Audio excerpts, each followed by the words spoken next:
this. There you go. Okay, so dito ho tayo sa aklat ng Roma, Kapitulo 12, versikulo 1. Romans, chapter 12, starting at verse 1. Meron po tayong English translation, meron din po tayong Tagalog translation. In this way, kumpleto po ang ating understanding. And at the same time, we can understand what else is being said in both languages. So sa Roma 12, versikulo 1, ito po sinasabi sa wikang Tagalog. Kaya nga, mga kapatid, nakikiusap ako sa inyo alang-alang sa maraming pagkakataon, kinaawaan tayo ng Diyos. Ibigay ninyo sa Kanya ang iyong mga sarili bilang mga handog na buhay, banal at kalugod-lugod sa Kanya. Ito ang tunay na pagsamba sa Kanya. Huwag ninyong tularan ang mga pag-uugali ng mga tao sa mundong ito. Hayaan ninyong baguhin kayo ng Diyos sa pamamagitan ng pagbabago ng iyong mga isip para malaman ninyo ang kalooban ng Diyos. Okay? Which means that we may know the pleasure and desire of God sa ating buhay. Then it says, kung ano ang mabuti, ganap, at kalugod-lugod sa Kanyang harapan. Okay? So yan po yung kalooban ng Diyos. Ano yung mabuti, ano po yung ganap, at kalugod-lugod sa Kanyang paningin. Then when we get to verse 3, sa biyayang ipinagkaloob ng Diyos sa akin, sinasabi ko sa inyo na huwag ninyong pahalagaan ang iyong sarili ng higit sa nararapat. Sa halip, suriin ninyong mabuti ang iyong kakayangan ayon sa pananampalatayang ibinigay ng Diyos sa inyo. Kung paano ang katawan ay binubuo ng maraming bahagi at ang bawat bahagi ay may kanyang-kanyang gawain. Ganon din tayo mga mananampalataya. Kahit na marami tayo, iisang katawan ng tayo kay Kristo at magkakaugnay tayo sa isa't isa. So bago po natin mga kapatid basahin the following passages, lilinawin po natin ng maigi ang konteksto kung bakit ho nasabi ni Pablo ho ito na ibigay po natin ang ating mga sarili bilang mga buhay na handog, or we could say mga handog na buhay. Bakit po natin kailangan ibigay ang ating mga sarili to the Lord for service, and what does this mean to give yourself also to ministry? So yan po ang ating aalamin nitong gabi. But before we get any further sa ating pag-aaral ng salita po ng Diyos, let's kindly bow down our heads and let us pray. Heavenly Father, kami po ay nagpapasalamat sa magandang gabi na binigay niyo po sa amin. At sa aming pag-aaralan po nitong gabi, I am praying na samahan niyo po kaming lahat upang maunawaan at maintindihan ang salita ng Diyos. Father, I am praying na ito ay maging klaro sa mga nakikinig at nag-aaral, nakasama po namin, na maunawaan at maintindihan po namin lahat kung ano po yung kaloob po ninyo sa amin. Ano po ba ang layunin po ninyo kung bakit nyo po kami dinala sa loob ng church or ministry. Therefore, Lord, we are asking na ibigay niyo po sa amin ng malinaw sa pamamagitan po ng iyong mga salita upang malaman po namin ang aming kaloob na maiaambag sa ministeryo ni Jesucristo. Walang siyang maitaas kundi lamang ho kayo sa ngalan po ng Ama, ang Anak at Espiritu Santo. In Jesus' name we thank you. Amen and amen. Praise God. So, simulan na po natin ating pag-aaral dito po sa Roma 12, versikulo 1. Now, pag pinag-aralan po ninyo all 16 chapters ng aklat po ng Roma, ito po ay tinutukoy in theology as one of the greatest letters na naisulat po ni Apostol Pablo. And the reason why it is considered to be, if not yung pinaka-greatest letter na naisulat po ni Apostol Pablo, is due to the fact na ito ay isang book in the New Testament na ine-explain po talaga kung ano po yung layunin ng gospel, what is the gospel, at bakit po tayo itinuring matuwid sa harapan po ng Diyos sa pamamagitan po ng biyaya at pananampalataya. At ito rin po ay isang chapter, book, we could say, in the New Testament that explains pretty much everything na makikita po natin sa buong Biblia. And what do I mean by that? Ito po ay tinatawag na systematic theology, which is to say na ang book of Romans is like systematic theology, which explains yung nangyari in the beginning and even till the end. So pag binasa niyo po all 16 chapters of the book of Romans, makikita niyo po yung content po dito. Kasama po dito yung creation, kasama po dito kung bakit nakapasok ang kasalanan at ang epekto ng kasalanan.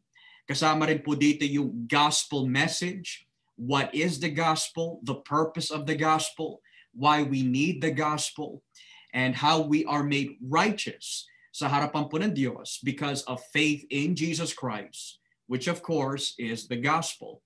And it also teaches us, mga kapatid, in the book of Romans kung paano po tayo dapat mamuhay bilang mga Kristiyano. At kasama po dyan ang chapter 6, chapter 7, and chapter 8. Pero dahil nandito po tayo in chapter 12 ng Roma, ang kahulugan naman po ng chapter po ng Roma, Kapitulo 12, is to simply help us understand what it means to please God. Kasi minsan, ang pananaw po ng mga tao is, I'm pleasing God dahil nakasali ako sa church.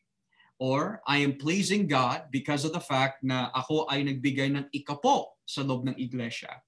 Pero yung sinasabi po ni Pablo po dito, yung true definition and understanding, we could say, of what it means to please God is to offer ourselves to the Lord. So ano po bang ibig sabihin ng i-offer mo ang iyong sarili? Well, basahin po natin in verse 1, yung ibig sabihin po ng offering yourself to God para matuwa ang Diyos at maibigay po natin yung karapat-dapat na worship sa Kanya. Sa verse 1 ng Roma 12, ito po sinasabi, kaya nga mga kapatid, nakikiusap ako sa inyo alang-alang sa mararaming pagkakataong kinaawaan tayo ng Diyos. Ibigay ninyo, now notice that word, ibigay. Okay? Sabi ng Biblia, ibigay ninyo. So, sino po ang kausap ni Pablo dito? Ang iglesia, ang mga Kristiyano in Rome. Ibigay ninyo sa Kanya, referring to God, ang iyong mga sarili.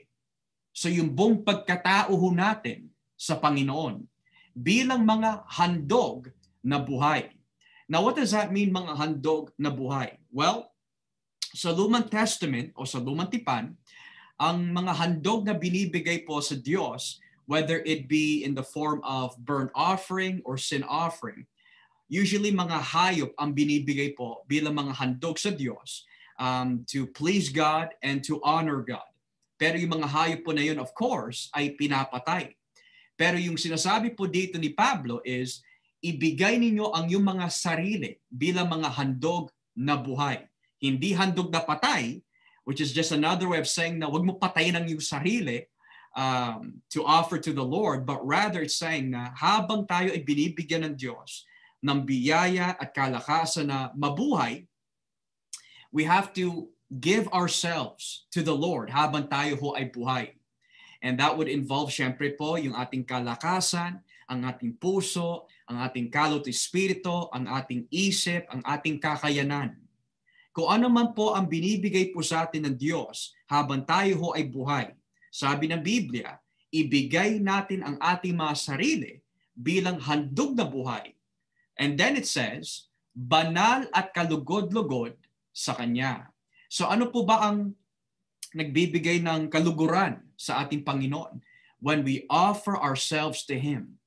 So what does that mean? It means may nais po tayo magpagamit sa Diyos. May nais po tayo na tayo ay gamitin ng Diyos in all aspects of our Christian living. Because of the point of, walang saysay, we could say, na sabihin po natin, Panginoon, mahal kita, ako ay isang Kristiyano. Ngunit, ayaw naman natin magpagamit sa Diyos. Walang saysay na paglilingkod po yan. Kasi pag sinabi ako ay naglilingkod sa Diyos, you are serving God.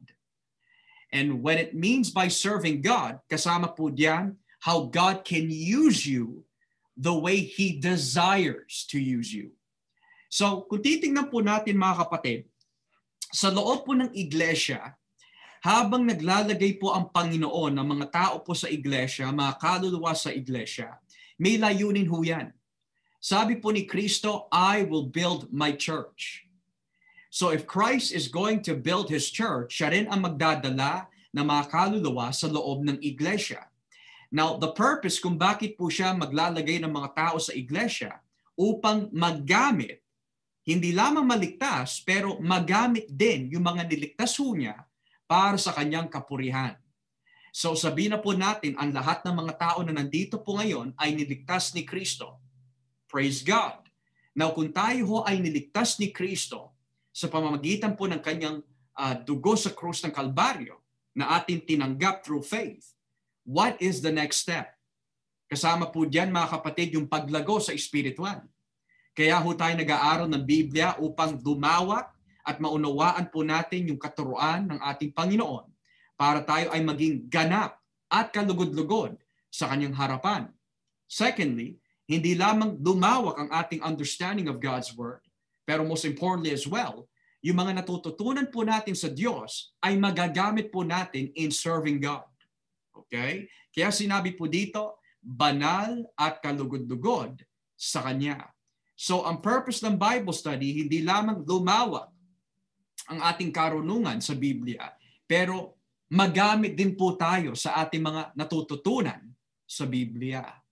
And when we do this, pag hinandog ho natin ating sarili sa Diyos for His service, for His glory, at any time of any day, sabi ng Biblia, banal at kalugod-lugod sa Kanya, ito, notice that word ito ang tunay na pagsamba sa Kanya.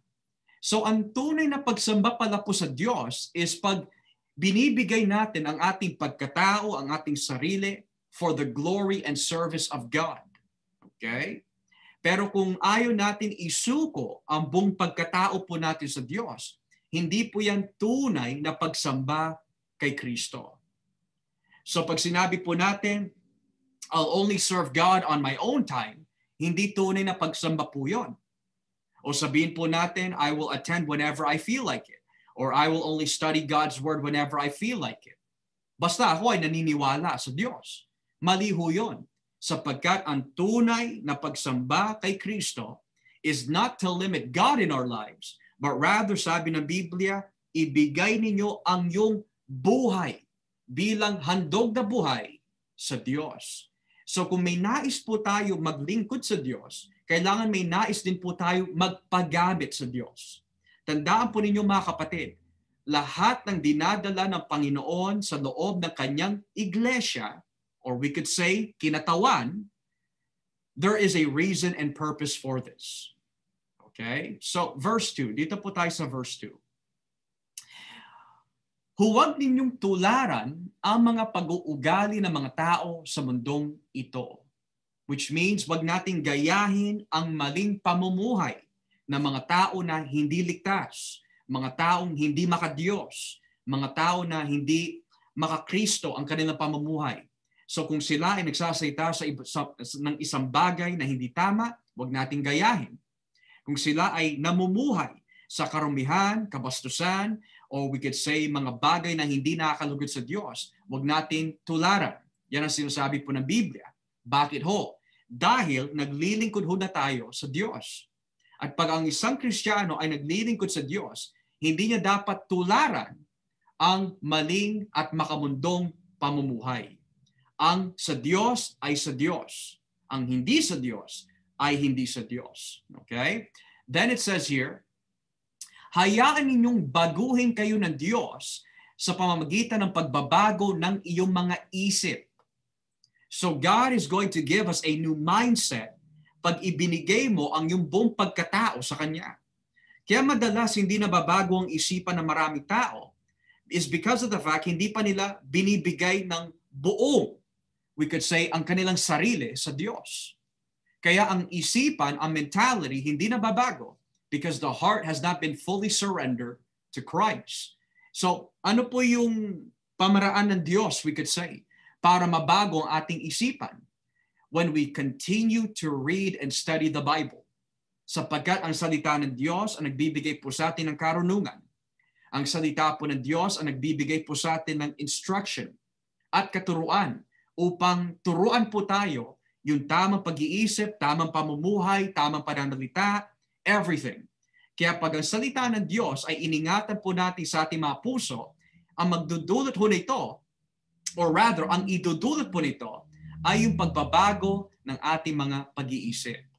Then it says, pag nabago ho ang ating pag-iisip, malalaman ninyo ang kalooban ng Diyos.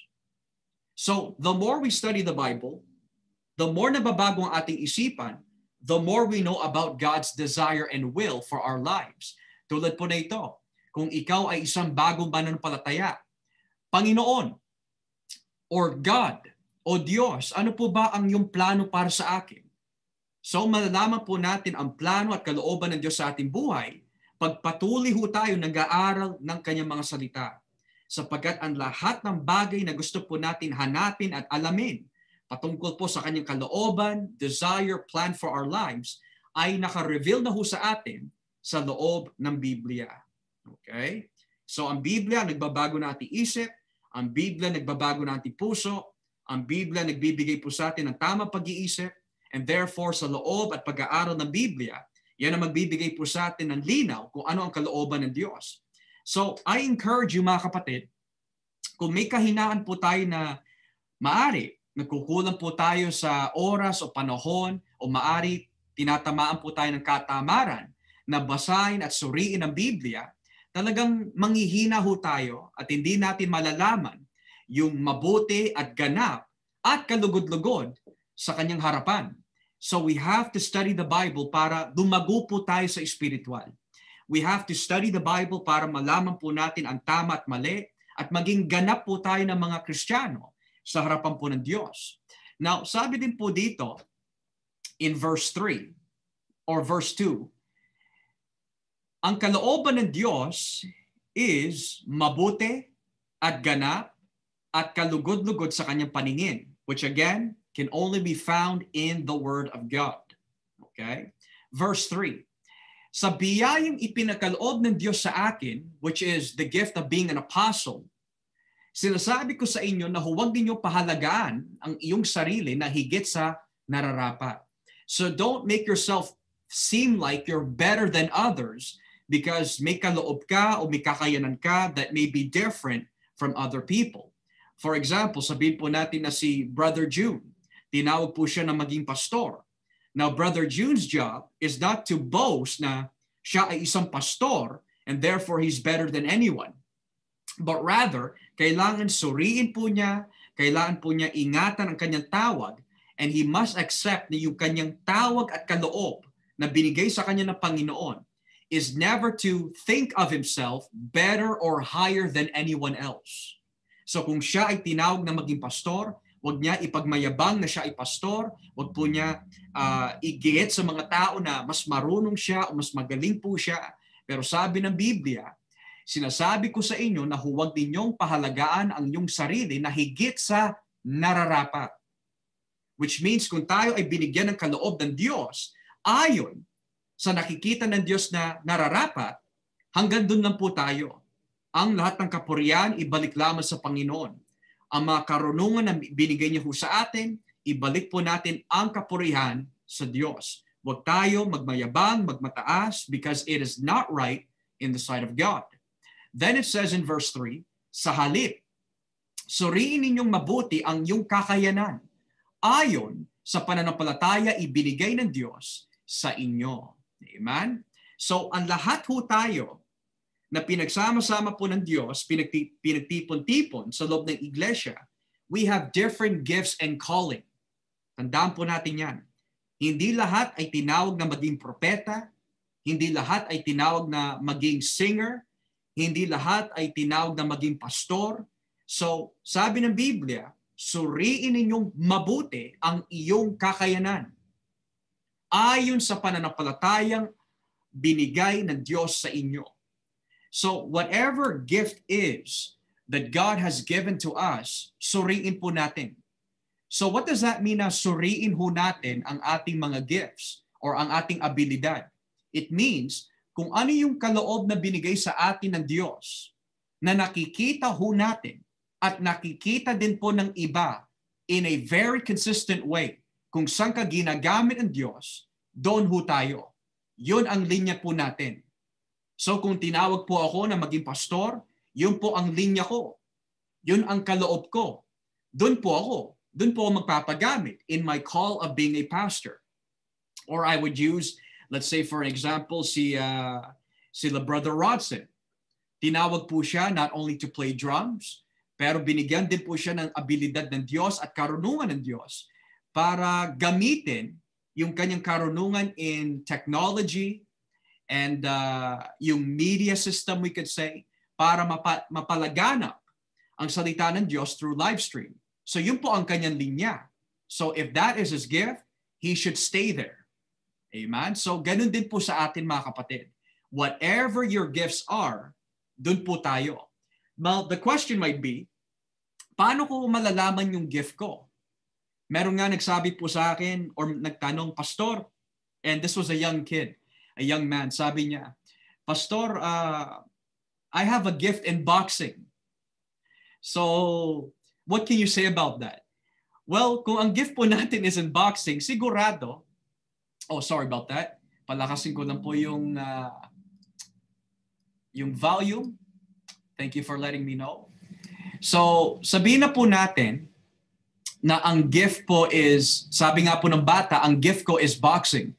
So most likely, yung gift of boxing, hindi natin makikita sa Biblia na tayo ay binigyan ng Diyos ng kaloob upang manuntok ng tao. Okay? So hindi natin magagamit yon sa church. Okay? Kasi kawawa naman po yung iba that doesn't know how to box. So boxing is not a gift inside the church. However, malalaman po natin ang gifts na binabanggit po sa Biblia dito po in verse 6. So dito ho tayo in verse 6 para malaman po natin ano po yung mga gifts po na yan. Okay? Alamin po natin. Iba't iba ang kakayanan ibinigay sa atin ng Diyos ayon sa kanyang biyaya. So remember, ang lahat ng gifts, abilidad, talento na binigay sa atin ng Diyos ay galing po sa kanyang biyaya. Okay? Then it says, kaya gamitin natin ang mga kaloob na iyan kung ang kaloob ng isang tao ay pagpapahayag ng salita ng Diyos, kailangan ipahayag niya ito ayon sa kanyang pananampalataya. So nakikita po natin mga kapatid, ang isang kaloob is ang pagpapahayag ng salita ng Diyos. Now, what does that mean? Pagpapahayag ng salita ng Diyos. Well, in the English translation, kung ating babasahin po in the NASB, sabi po dito in verse 6, since we have gifts that differ according to the grace given to us, each of us is to exercise them accordingly. If prophecy, yan po yung tinutukoy po sa wikang Tagalog, pagpapahayag ng salita ng Diyos. If prophecy, according to the proportion of his faith. Okay, so prophecy is a gift. Now, balikan po natin ang wikang Tagalog. Among scholars, mga kapatid, when they're talking about the gift of prophecy sa Roma 12, some view this in different ways. For example, ang prophecy po ba na tinutukoy po dito, or we could say yung pagpapahayag na salita ng Diyos, is this referring po to the exact same thing na nakikita po natin sa lumang tipan nung yung mga propeta ng Diyos ay nagkaroon ng revelation and therefore nagpahayag po sila sa mga tao and whatever yung pinahayag po nila ay nangyari. Yun po ba yung prophecy na binabanggit po dito sa Roma 12? Or secondly, Yung prophecy po daw dito is a reference to explaining yung mysteries of God. Pag meron nagsalita ng isang wika that is not understood, which mababasa niyo po sa unang Korinto Kapitulo 14, 1 Corinthians chapter 14. Or, is this prophecy na binabanggit po dito a reference sa pangangaral na salita ng Diyos, whether it is giving, teaching, or preaching concerning about the gospel of Christ? I'll give you an example, mga kapatid. Sabi po ng Biblia, pag pinangaral mo ang salita ng Diyos, or we could say the gospel of Jesus Christ, meron po dyan mga future blessing, meron po dyan yung mga future warning or condemnation. For example, pag hindi natin tinanggap si Kristo, ito po yung future consequence. Pag ikaw ay namatay, mauhulog ka sa impyerno. Okay? That is a future reference when someone rejects the Word of God. So in a sense, it is prophetical. Pero pag sinabi po natin, pag tinanggap mo si Kristo at pinagsisihan mo ang iyong mga kasalanan, magkakaroon ka ng buhay na walang hanggan. This means, pag yung tao na yun ay namatay, he is going to heaven. So in a sense, it is prophetical because it's going to happen in the future na pag siya ay namatay, dahil tinanggap niya ang Panginoon Hesukristo, papasok po siya sa langit. So some scholars hold na yung ibig sabihin po daw ng pagpapahayag ng salita ng Diyos, or known as the gift of prophecy, may be a reference to the preaching and sharing of the gospel and the teaching of the gospel. Pag ito ay tinanggap, in the future, papasok ka ng langit. Pag hindi mo tinanggap, in the future, mauhulog ka sa impyerno. Both will be considered as a prophetical warning because pinahayag mo ang ebanghelyo. Okay? Is that clear so far, mga kapatid? Now, let's continue on. So, kung ang kaloob ng isang tao ay pagpapahayag na salita ng Diyos, which is to share the gospel, which all of us are to share the gospel, we must stick there. Okay? There are some people, of course, nasasabihin po nila, Pastor, I really am not able in speaking. I don't have the ability to explain. Okay. Pero if there are others na may abilidad na ipahayag ang magandang balita, you stick in that gift na binigay ho sa atin ng Panginoon.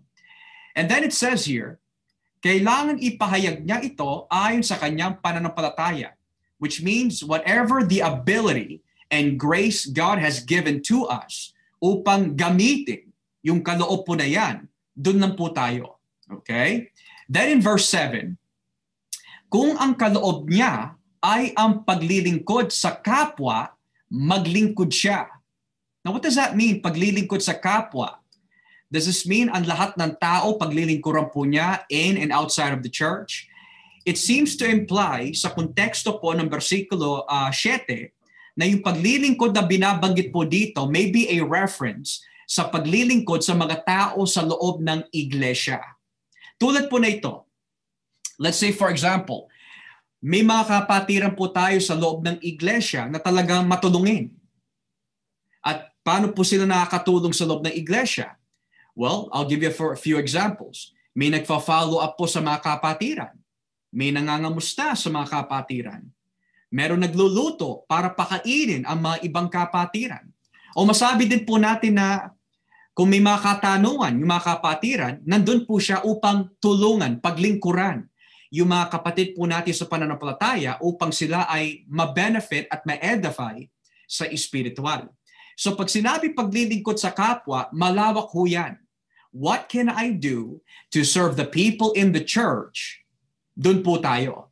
So if by serving people in the church means pinapalakas po natin ang mga kabataan, pinapalakas po natin ang mga may edad sa iglesia, or let's say for example, may puso ka na binigyan ka ng Diyos ng isang puso na nais mo tulungan at paglingkuran ang mga tao who are in need sa loob ng iglesia, talagang you're seeing that consistently na nilalagay ng Diyos sa inyo na whatever that gift might be, whether that means sa pinansyal, tinutulungan mo ang mga that are financially unstable, or let's say pinapakain mo ang mga tao that do not have food in the church. Or let's say, for example, you have a gift of visiting people, following up on people. Kinakamusta mo yung mga tao na hindi maaari kinakausap ng maraming tao sa loob ng iglesia. Kasama po dyan sa paglilingkod sa kapwa. Okay? That is a gift. Tandaan po natin yan. So we could say na yung paglilingkod sa kapwa is you want to serve the people in the church in all that you can. And you will know kung ano po yung paglilingkod na yan based on what God is using you for and what God is placing in your heart every single day. So kasama din po ako dyan, mga kapatid. And the reason why kasama po ako dyan is because ang gampanin ko po at kaloob ko po bilang pastor is paglingkuran ang mga tao in the church. So kasama din po ako dyan. Pero hindi nangangahulugan that although yan po ay kasama sa aking paglilingkod sa mga tao sa iglesia, it doesn't mean na, for example, kung ikukumpara ko po ang aking sarili sa mga ibang kapatid sa pananampalataya, like Kuya Jern, for example, he has a gift to feed people. He has a gift to help people in his cooking gifts. It doesn't mean na because I'm a pastor, lagi po magluluto para sa mga kapatiran. Or lagi po ako magpapakain sa mga kapatiran. Because most likely, I don't have that gift. I don't have that skill. Okay? And what I mean by skill, marunong po magluto, but not as good as Kuya Jern. Okay? So, example lamang po yun. Ang aking pamaraan para maglingkod sa mga tao is, binabahagi ko ang salita ng Diyos, kinakamusta ko po ang kanilang spiritual, at kung saan po makakatulong sa kanilang spiritual na paglago, dun po ako. So that's my gift. Kasama din po ako sa paglilingkod sa mga kapwa o sa kapwa. Okay? Then it says, kung ang kaloob naman ay pagtuturo, magturo siya. So what does that mean, yung pagtuturo? Well, there's a few ways to look at this. Number one, the context seems to imply na if there is something that is not understood sa isang Kristiyano of how they should live their lives as a Christian, secondly, understanding the Word of God, kung may kaloob po tayo na i-explain yung tamang pamumuhay, i-explain yung sinasabi sa Biblia, dun po tayo. So kasama po dyan, syempre po, sila Pastor Louie, si Brother Brandon, si Pastor John, you see yung mga lingkod ng Diyos, yung mga kasama po natin sa church, they're explaining yung kahulugan ng tamang pamumuhay ayon sa sinasabi po ng Biblia. And I'm very confident na marami din sa loob ng iglesia po na ito na may kakayanan na explain ang Word of God diligently and carefully na maari hindi pa po natin nakikita or maari hindi pa nagpapagamit in that manner.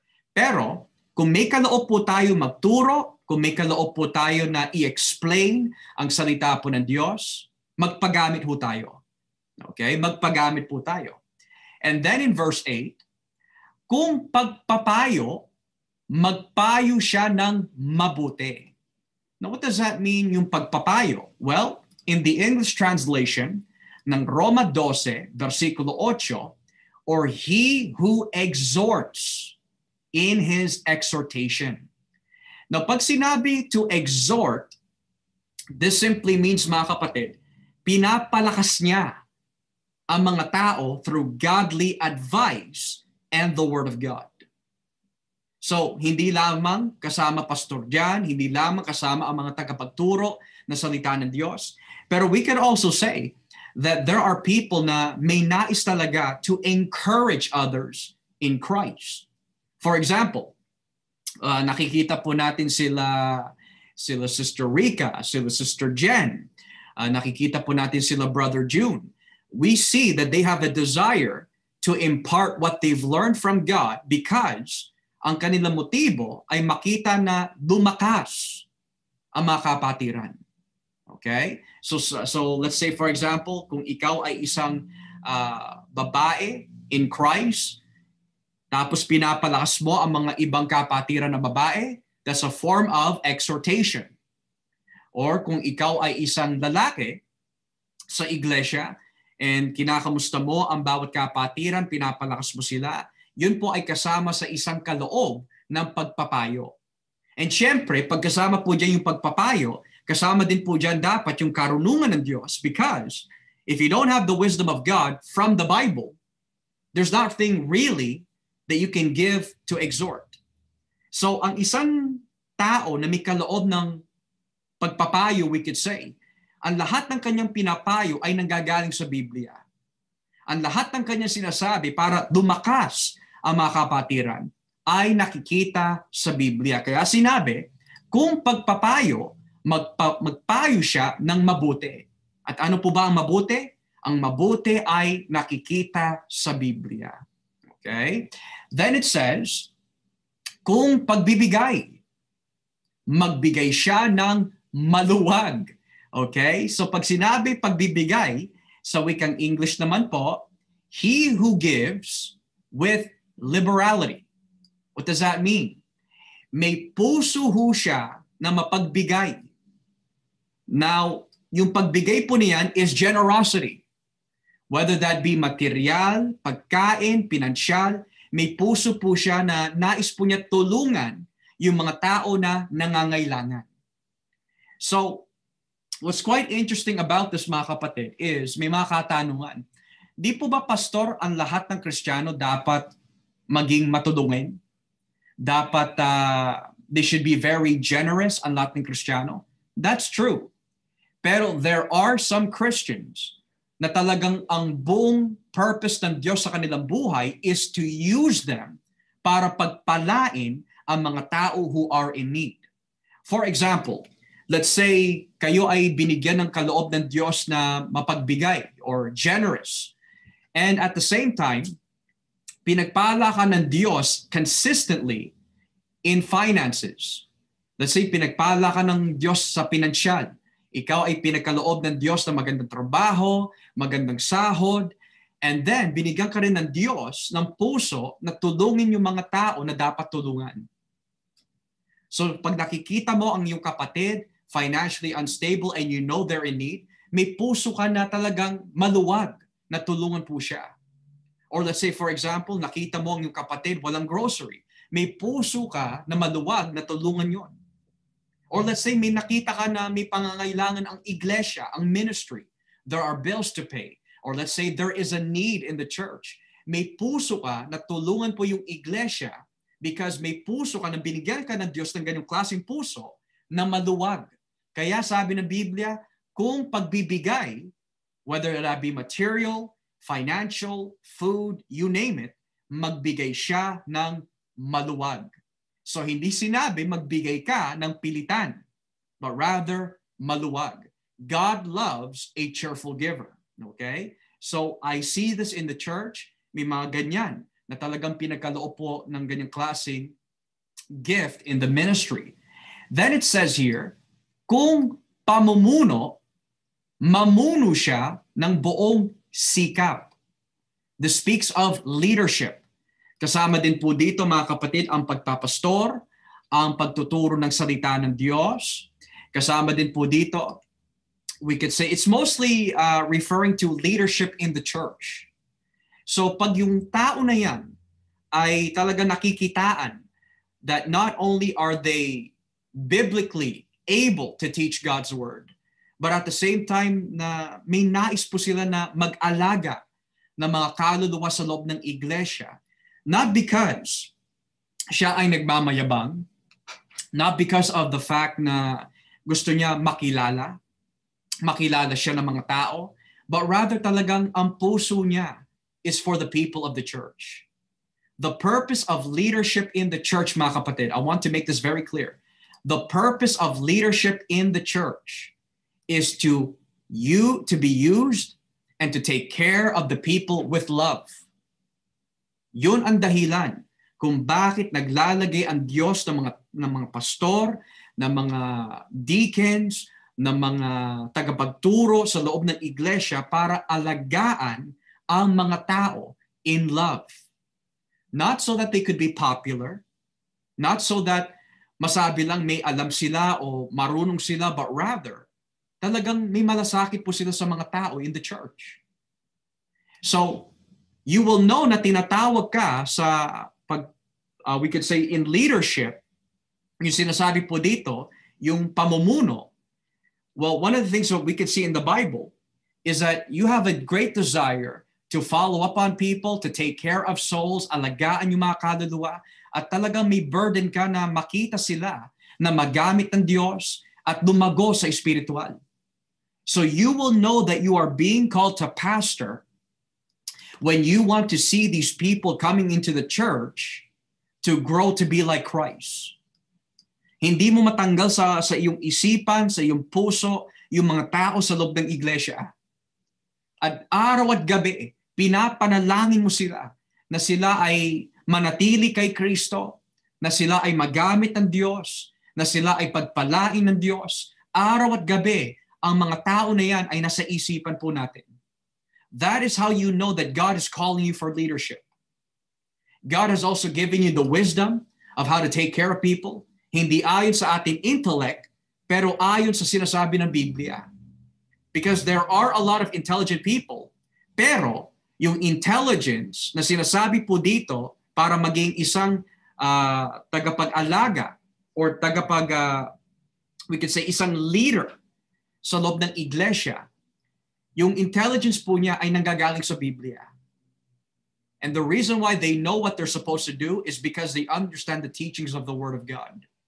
So kung gusto niyo po malaman ang qualification, ang isang requirement para maging isang leader sa loob ng iglesia, basahin po ninyo ang unang Timoteo, Kapitulo 3. Okay? So if you can take down in your notes, if you want to know kung diyan ka tinatawag ng Diyos, basahin po ninyo ang 1 Timothy chapter 3. At doon po ninyo makikita ang requirements sa isang nag-aalaga o sa isang leader sa loob ng iglesia. Unang Timoteo Kapitulo 3. Okay? And then sabi din po dito mga kapatid, at kung pagtulong sa mga nangangailangan, tumulong siya ng may kagalakan. So this means, kasama din po dito yung visitation. Pag may mga kapatiran o may mga tao na gusto mong bahagian na salita ng Diyos is in the hospital, or may mga tao na, let's say for example, may mga pangangailangan o may mga kapatiran na hindi na natin nakakausap, hindi nakikita sa loob ng iglesia, tinatawagan natin sila, we are visiting them, pinapalakas natin sila sa tulong ng Diyos, doon ho tayo. At kung pagtulong sa nangangailangan, tumulong siya ng may kagalakan.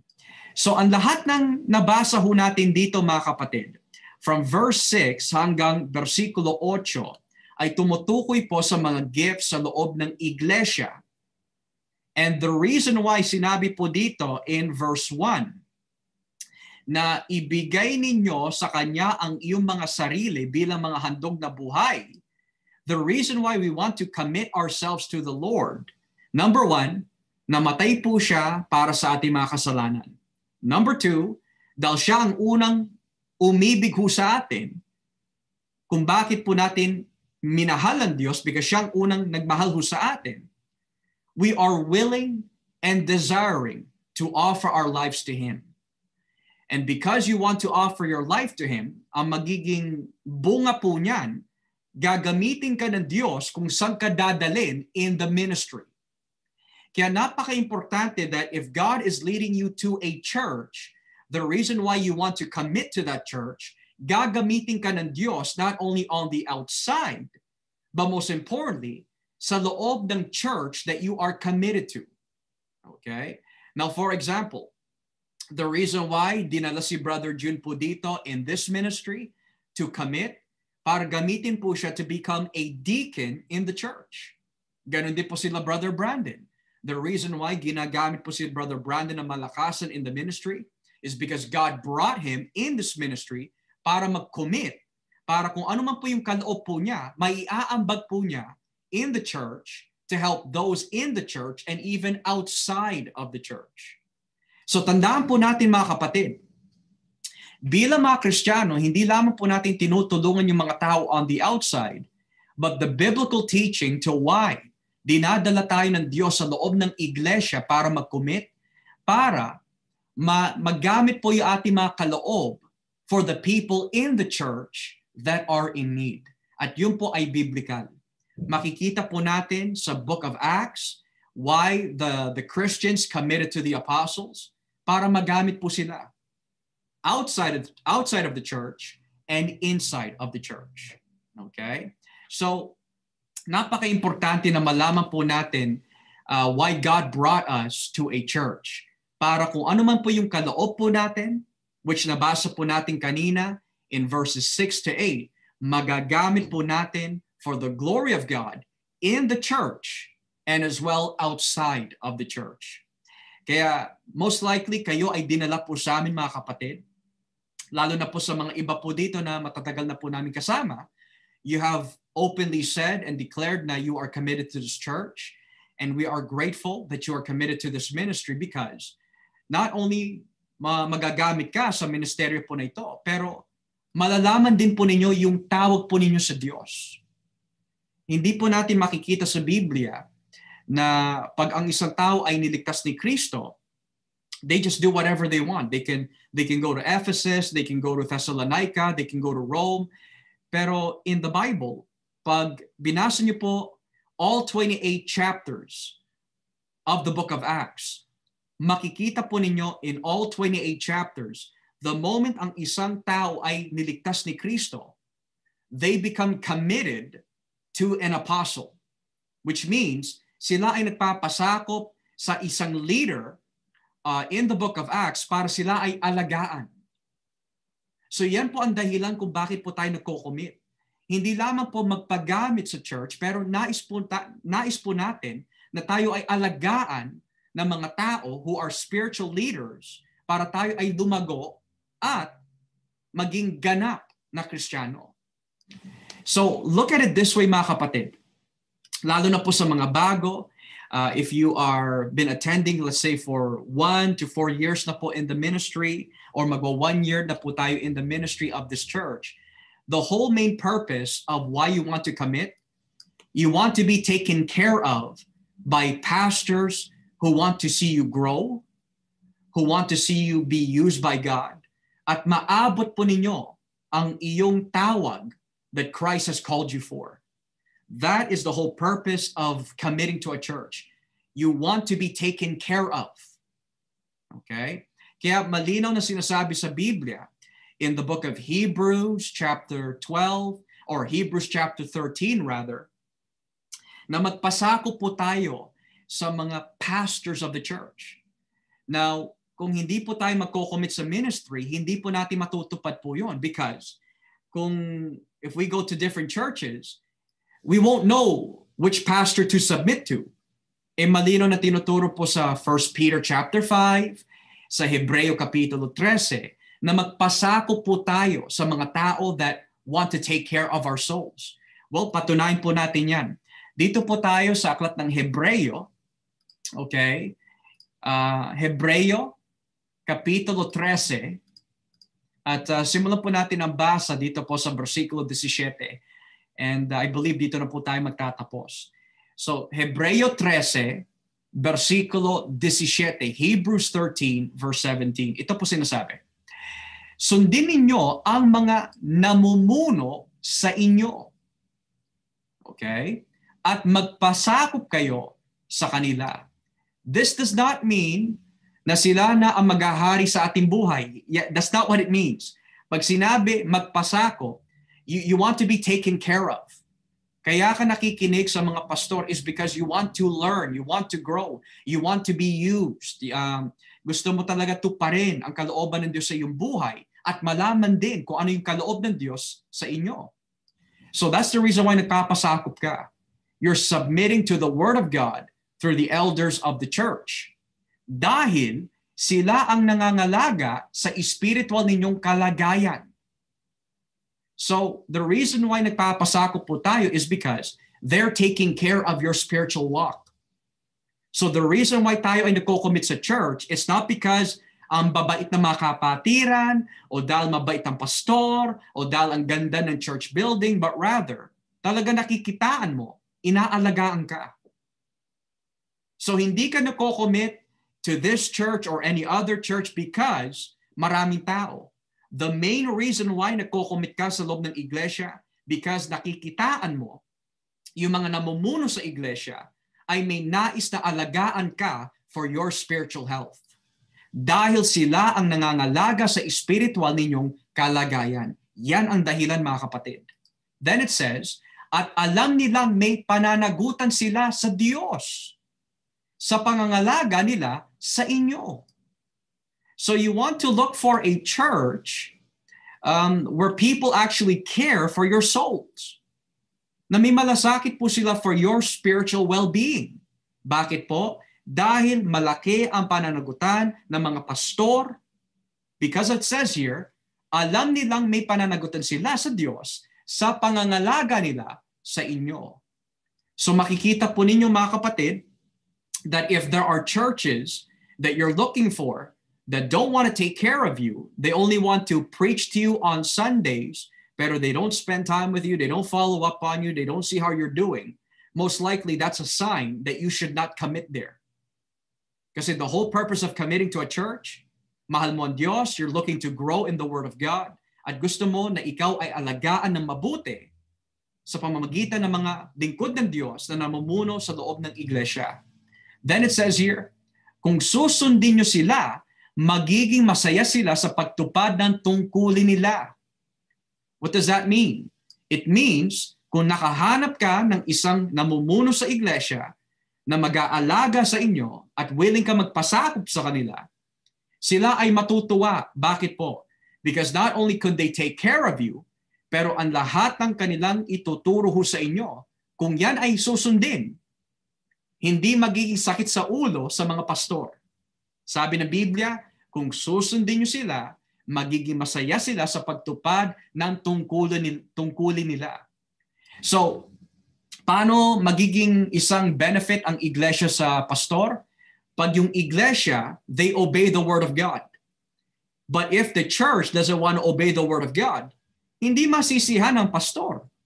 Magiging sakit pa sa ulo ng pastor pag nakikita niya ang iglesia ay hindi nagpapasakop sa salita ng Diyos.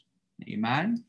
Then it says, ngunit kung hindi, malulungkot sila at hindi makatulong sa inyo. Bakit po hindi makakatulong sa iglesia pag sumakit ang ulo at naging malungkot ang mga pastor? Because hindi nila makikita na yung kanilang panahon at oras na ginugol upang alagaan yung mga tao. If the people in the church don't want to listen, hindi talaga lalakas ang pastor. Malulungkot siya.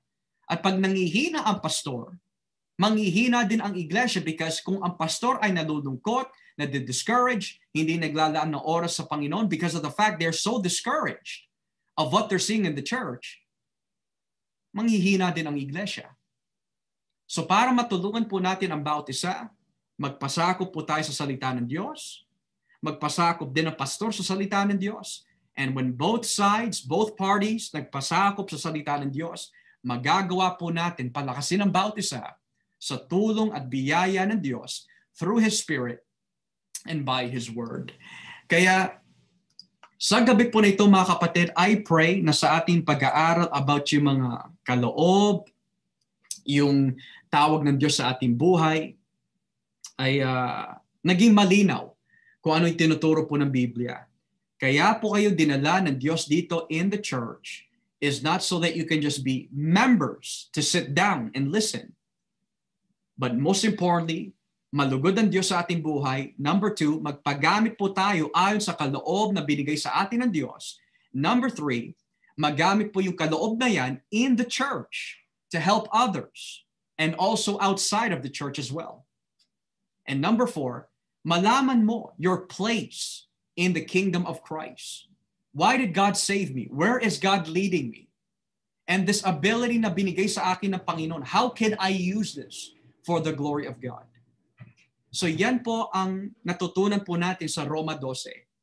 It's referring to a Christian community. Pag ang Diyos ay nilalagay ka in a church, it's for a purpose. Okay?